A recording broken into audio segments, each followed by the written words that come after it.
Hello aspirant, स्वागत है आपका मेरे यूट्यूब चैनल लिटरेचर एस्पिरेंट पर। मैं हूं अनिल और आज की वीडियो में डिस्कस करने जा रहे हैं जॉन कीट्स की एक ओड टाइटल्ड टू ऑटम। काफ़ी इम्पोर्टेंट और जो उन्होंने 4 ग्रेट ओड्स लिखी हैं उनमें ये गिनी जाती है।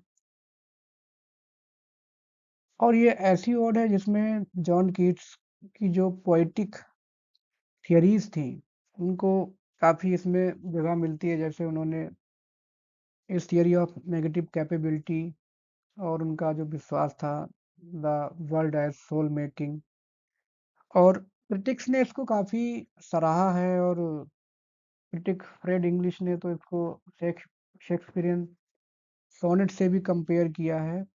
और यह जॉन कीट्स की फुली मैच्योर पोएम समझी जाती है, जिसमें जैसे इससे पहले उन्होंने एंडीमियन की जिस तरह से लोगों ने आलोचना की थी क्रिटिक्स ने, या कुछ और पोएम्स को इनका एक बचकानापन बोला गया है, लेकिन ऐसा इस पोएम में कहीं भी नहीं है। और इसमें काफ़ी क्रिटिकल अप्रेज़ल उनको मिला था। थीम की बात करें तो regeneration, rebirth, decay and growth are also thematic points of the poem. शुरू करते हैं इसका line by line Hindi explanation. वैसे ज़्यादातर जो पोएट्स हुए हैं उन्होंने स्प्रिंग सीज़न पे लिखा है, रेनी सीज़न पे लिखा है, लेकिन ऑटम पे लिखने के लिए एक अलग ही थॉट प्रोसेस चाहिए था जो कि जॉन कीट्स के पास था, और उन्होंने ऑटम को लिखा है। ऑटम आप समझते होंगे, पतझड़ का मौसम जब अपने यहाँ होली के से पहले आता है। और हर देश में अलग-अलग रहता है। यहाँ पर ये मई का मौसम है शायद इंग्लैंड में। ऑटम के ऊपर उन्होंने लिखा है। देखते हैं पहला स्टैन्ज़ा। ऑटम को क्या बोल रहे हैं? सीजन ऑफ मिस्ट एंड मेलो फ्रूटफुलनेस। सीजन ऑफ मिस्ट इसलिए कह रहे हैं क्योंकि ऑटम के टाइम पर सुबह शाम जो मार्शी लैंड होता है, दलदली क्षेत्र होते हैं, वहाँ पर हल्की सी धुंध जमा हो जाती है। और मेलो फ्रूटफुलनेस का, मेलो का मतलब है पक जाना, पके हुए। और फ्रूटफुलनेस का मतलब जो फल होते हैं उनके पकने की सीजन है।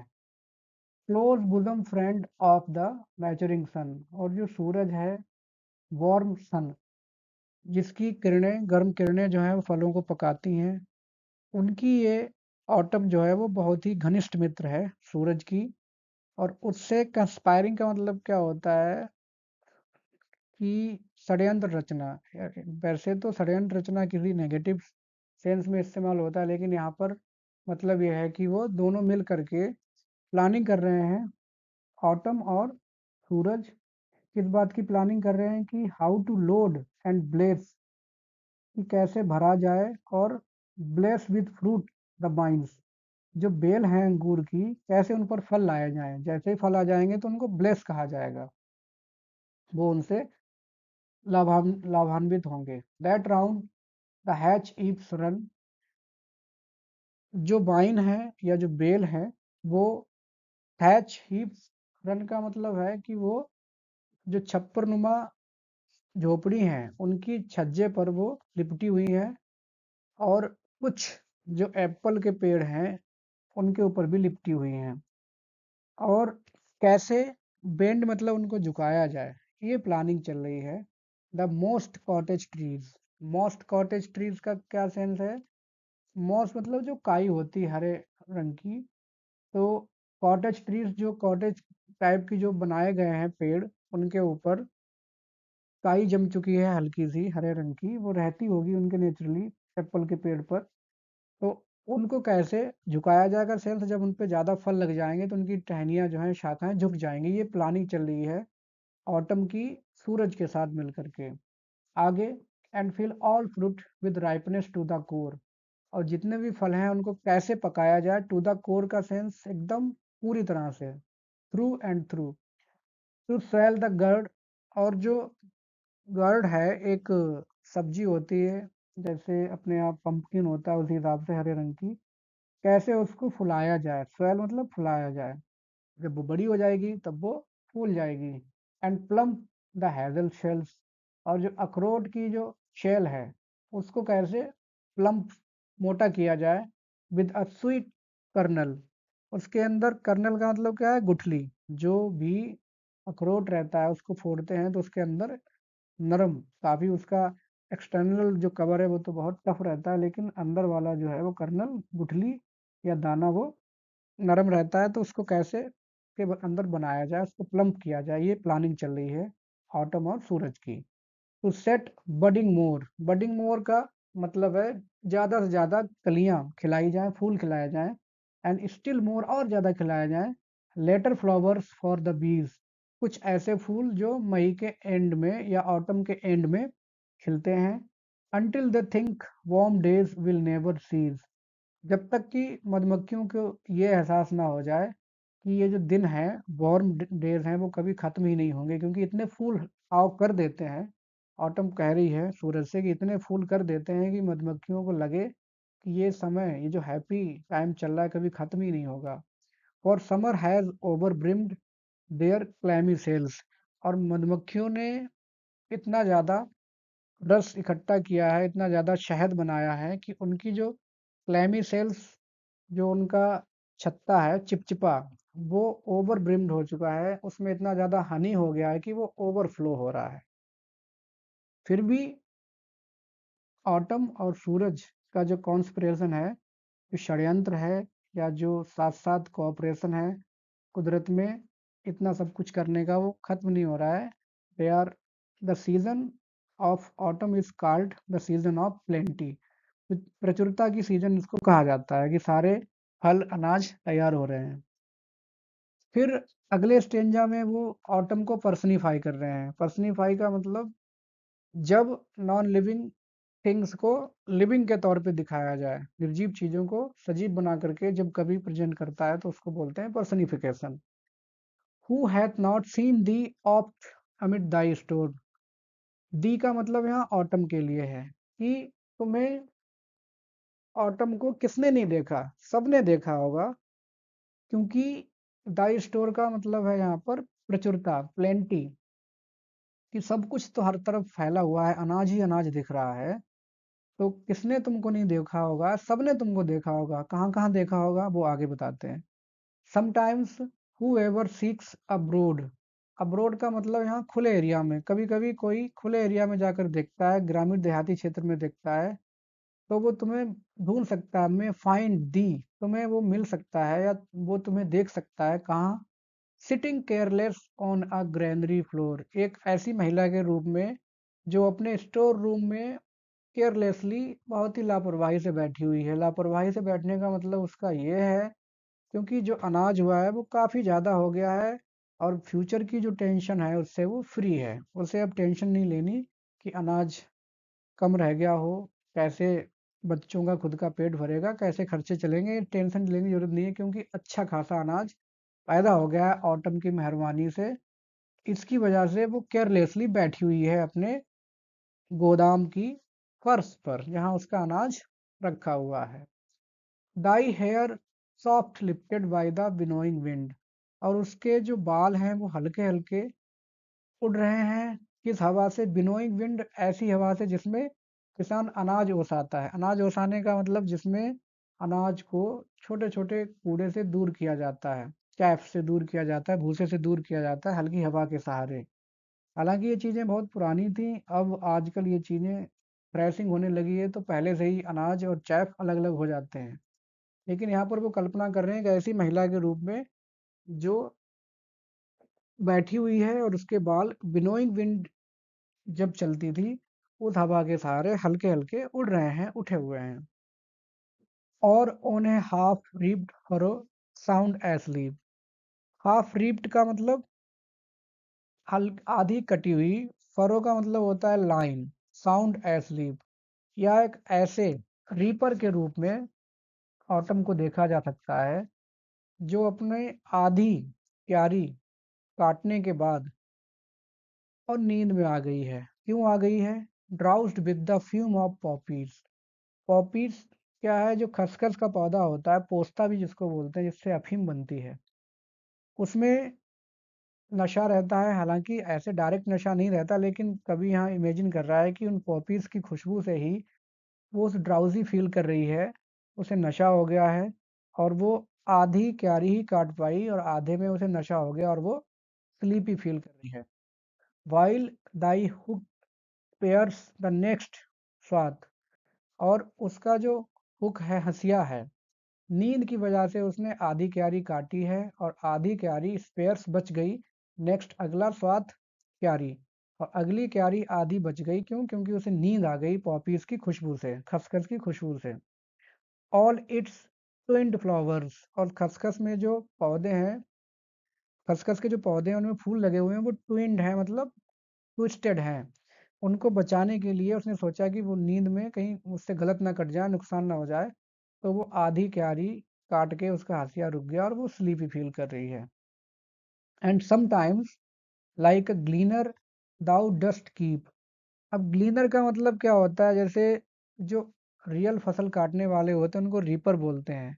उनके काटने के बाद जो कुछ अनाज, बाली, जिसको जैसे गेहूं या धान की बाली जो पड़ी रह जाती हैं, उनको लोग बीनते हैं, बच्चे या कुछ लोग भी बीनते हैं, उनको ग्लीनर बोलते हैं। सीला बीनने वाले, उनको सीला कहा जाता है। तो कभी कभी ग्लीनर की तरह दाऊ, तुम, ऑटम के लिए कहा गया है, dost keep steady thy laden head across a brook. सीला बीना और अपने सिर पे रख लिया और नदी क्रॉस करने लगे, ऑटम। तब उस शीला को नदी से बचाने के लिए, पानी से बचाने के लिए, नमी ना आ जाए, अपने सिर को सीधे रख करके नदी क्रॉस करते हुए भी देखा जा सकता है ऑटम को महिला के रूप में। और बाई अ साइडर प्रेस, ये एक इंस्ट्रूमेंट होता है, जैसे शिकंजी बनाने के लिए नींबू निचोड़ते हैं उसमें फंसा के, उसी हिसाब से एक मशीन होती है जिसमें फल को, जो एप्पल होता है उसको निचोड़ दिया जाता है, उसके जूस से एक ड्रिंक बनाई जाती है। विद पेशेंट लुक, जिसको बहुत ध्यान से देखते हुए ऑटम को पाया जा सकता है। Thou watch the last oozings hours by hours, cider press से एप्पल के जूस की बूंदों को गिरते हुए लास्ट तक, कई घंटों तक बैठे हुए देखते हुए भी पाया जा सकता है। तो ऑटम कहाँ कहाँ पाई जा सकती है? पर्सनिफिकेशन में, एक ग्लीनर के रूप में, एक ग्रेनरी स्टोर में बैठे हुए, या फिर साइडर प्रेस से एप्पल के जो जूस है उसकी बूंदों को गिरते हुए देखते हुए भी पाया जा सकता है। इन तीन जगहों पर उसको, ऑटम को आप पा सकते हो एज पर्सनिफाइड। अगले स्टेंजा में वो कहते हैं, where are the songs of spring. अभी तक स्प्रिंग की बात नहीं थी, लेकिन यहाँ पर उन्होंने स्प्रिंग की बात की है। एक पोएट हुए हैं रॉबर्ट ब्रिजेस, उन्होंने बोला है कि जॉन कीट्स को ये लाइन लिखने की जरूरत ही नहीं थी, क्योंकि वो महत्वता बता रहे हैं ऑटम की, लेकिन स्प्रिंग पे पहुंच गए। तो कहते हैं कि स्प्रिंग का सीजन जो होता है उसका म्यूजिक अलग ही होता है, जो कि शुरू होता है मॉर्निंग में, और ऑटम का जो म्यूजिक है वो शुरू होता है इवनिंग में। तो वो कह रहे हैं कि स्प्रिंग का जो म्यूजिक है वो कहाँ है? वेयर आर दे, कहाँ है संगीत, कहाँ है भाई स्प्रिंग का? फिर वो समझाते हैं कि थिंक नॉट ऑफ देम, उसके बारे में नहीं सोचना। ऑटम को ही कह रहे हैं कि थिंक नॉट ऑफ देम, उसके बारे में मत सोचो। Thou hast thy music too, तुम्हारा खुद का भी संगीत है, तुम्हारा खुद का भी संगीत है। While barred clouds bloom the soft dying day, शाम के टाइम पर जब बादल, छितरे हुए बिखरे हुए बादल, बार्ड मतलब जैसे सलाखों के रूप में दिख रहे हों, है ना, क्योंकि बहुत ज़्यादा घने नहीं है, और शाम के टाइम पे अस्त होते हुए सूरज के ऊपर जो बादलों के टुकड़े आ जाते हैं उनको उन्होंने बार्ड क्लाउड्स बोला है। स्कैटर्ड क्लाउड्स कह सकते हैं, जो स्कैटर्ड हैं। And touch the stubble plains with rosy hue, और उनसे अस्त होते हुए सूरज की जो किरणें हैं उन बादलों से गुजरते हुए किसको छू रही हैं? अस्तबल प्लेन्स को, जो ठूंठ बचे हैं, क्योंकि सारी फसल जो है कट चुकी है, ठूंठ बचे हैं। उन ठूंठ के ऊपर जो रोशनी पड़ रही है वो रोजी हू है, हल्के लाल रंग की। देन, तब क्या होता है? Then in a wailful choir the small gnats mourn. Wailful का यहाँ पर मोर्नफुल है, सैड, सैड सॉन्ग गाते हैं कौन? स्मॉल gnats, जो छोटे छोटे कीड़े होते हैं, शाम के टाइम पर जब वो इकट्ठे होकर के जो है उड़ते हैं ब्रीज में, हवा में, उनके पंखों से आवाज आती है। वो आवाज़ कैसी लगती है, जैसे कि वो बिलाप कर रहे हों। अच्छा म्यूज़िक नहीं बता रहे हैं, बिलाप करने जैसा बता रहे हैं।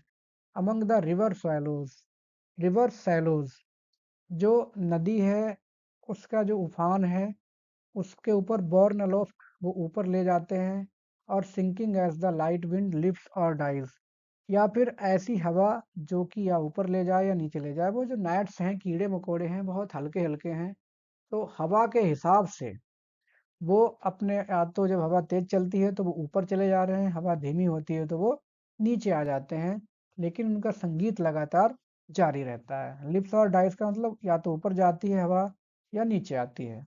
And full grown lambs loud bleat from hilly bourn, और जो पहाड़ी क्षेत्र में जो छोटे-छोटे घर हैं किसानों के, वहाँ पर जो लैम्स हैं, बकरियां हैं, फुली ग्रोन है, मतलब ये वो वाला लैम्ब नहीं है जो विलियम बर्ड्सवर्थ ने डिस्क्राइब किया था। यंग यंग नहीं है, अच्छे खासे फुली ग्रोन है। तो उनकी आवाज बहुत तेज है, वो चिल्ला रहे हैं, ब्लीड कर रहे हैं। Hedge cricketers crickets sorry hedge crickets sing, और जो झींगुर हैं वो भी गा रहे हैं। And now with treble soft, और उनकी आवाज की पिच बहुत ज़्यादा है, लेकिन वो आवाज़ की पिच होने के ज़्यादा होने के बावजूद भी अच्छी लग रही है, सॉफ्ट लग रही है। The red breast whistles, red breast एक चिड़िया होती है जो कि गीत गा रही है। कहाँ से? From garden crop. Garden crop एक वो जगह होती है, आपने देखा होगा, जैसे कोई घर है और घर के बगल में, जैसे किसी के मान लो बड़ा प्लॉट है, उसने आधे में अपना घर बना लिया और आधे में उसने सिर्फ तारबाड़ी कर दी है अपने बगल में। तो क्रॉफ्ट वो एरिया होता है जो किसी रिहायशी घर के जस्ट बगल में लगा हुआ हो, फेंसिंग से घिरा हुआ हो। वहां पर एक रेड ब्रेस्ट बैठी हुई है चिड़िया, वो गीत गा रही है।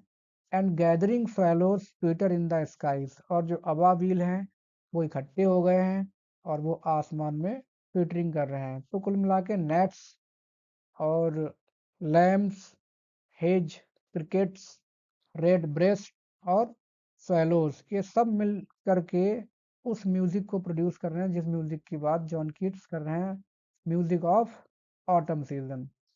स्वैलोज एक चिड़िया होती है जो कि हैप्पी प्रिंस एक स्टोरी है इंग्लिश में, वहाँ पर इसका कैरेक्टर दिखाया गया है। ये सर्दियों में दूसरे देश में चले जाते हैं, गर्मियों में अभी यहाँ पर हैं। तो वो भी इकट्ठे होकर के अपने घोंसले बना रहे हैं और ट्विटरिंग कर रहे हैं। तो ये सारा म्यूजिक है ऑटम का। स्प्रिंग के म्यूजिक से डिफरेंट है, लेकिन इसका भी अपना एक म्यूजिक है। तो ये हमने डिस्कस की लाइन बाय लाइन। उम्मीद है आपको समझ में आई है। आप चैनल को लाइक सब्सक्राइब कर लें, जिससे कि नेक्स्ट टॉपिक पर आपको वीडियोस मिलते रहें, अपडेट्स मिलते रहें। And thanks for watching.